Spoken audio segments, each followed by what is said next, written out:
Donc moi je suis Dr Christelle Biangotimo, je suis chirurgienne gynécologue et anatomiste au CHU de Rennes. Bonjour, moi je suis Léa Lalo, je suis docteur junior en gynécologie obstétrique au CHU de Rennes. Je suis actuellement en train de faire une année de recherche en Master 2, appliquée notamment à l'endométriose. Et bonjour, je m'appelle Audrey Astruc, je suis docteur junior aussi de gynécologie obstétrique au CHU d'Angers et je fais également une année de recherche sur l'endométriose.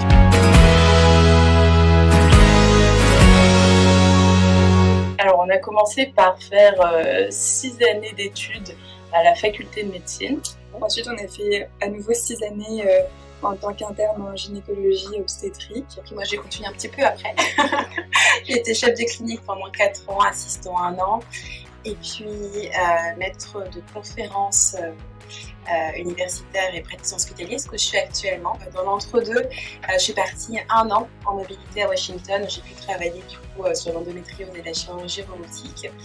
Et du coup, j'ai fait une thèse de sciences, en plus du Master 2 que j'ai fait à l'époque, comme Audrey et Léa, un Master 2 puis une thèse de sciences, maintenant une thèse d'université sur l'innervation pelvienne.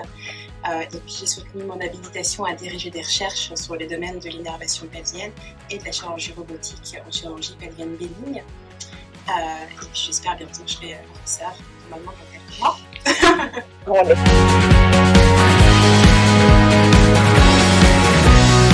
Je voulais être chirurgienne. Et en fait, à l'époque, je voulais être chirurgien. Finalement, chirurgienne, ça me va très bien.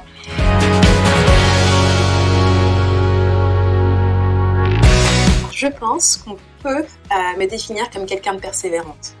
C'est-à-dire que je pense que le déterminisme dans nos actions est extrêmement important pour arriver au succès.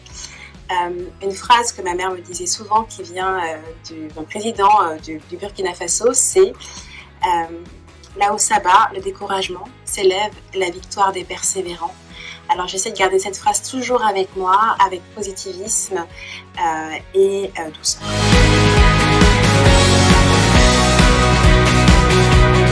C'est Michelle Obama.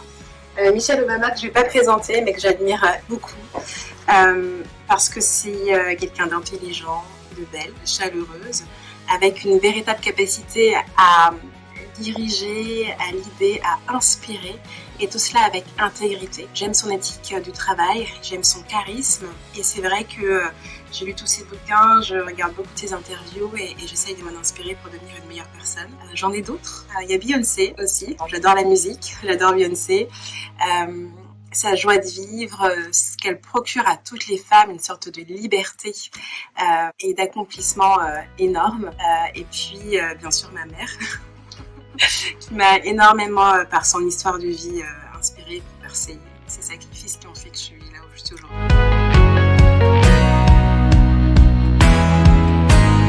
En fait, pour l'endométriose, j'ai des intérêts qui sont multiples.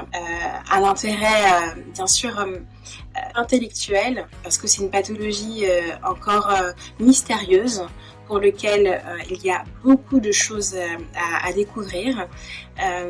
Des nouvelles voies de recherche sont en cours, elles sont très très prometteuses. J'ai également un intérêt d'un point de vue chirurgical.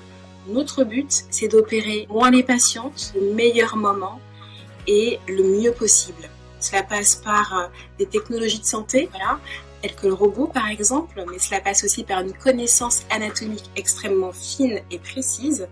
Et enfin un intérêt humain, parce que c'est une pathologie qui amène des histoires de vie qui sont tout à fait incroyables, parfois compliquées, mais tellement touchantes. Donc de prendre en charge ces femmes, j'ai l'impression d'apporter ma contribution à la société, mais aussi que ces patientes m'apportent énormément en développant des qualités humaines importantes.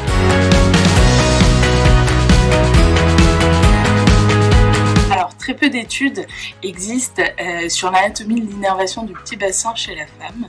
Et notre but, c'est d'essayer de comprendre un petit peu mieux la genèse des symptômes douloureux chez les patientes atteintes d'endométriose, en étudiant précisément l'anatomie des utérus de ces femmes malades et en regardant les différentes structures nerveuses.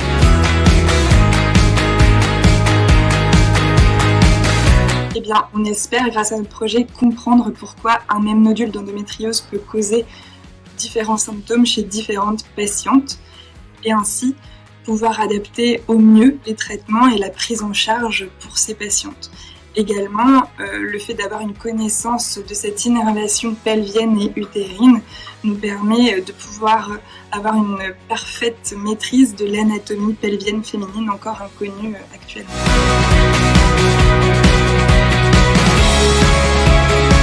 Alors si j'avais une baguette magique, ce que je ferais, c'est que chaque personne, vraiment chaque personne, femme et hommes, se rendent compte de la puissance qu'ils ont dans le changement, la puissance qu'ils ont dans leur vie, dans leur accomplissement personnel, mais également la puissance qu'ils ont dans l'accomplissement collectif. J'aimerais que chaque personne se rende compte que leur voix compte pour faire des entreprises collectives qui vont bien sûr bien plus loin que les entreprises individuelles.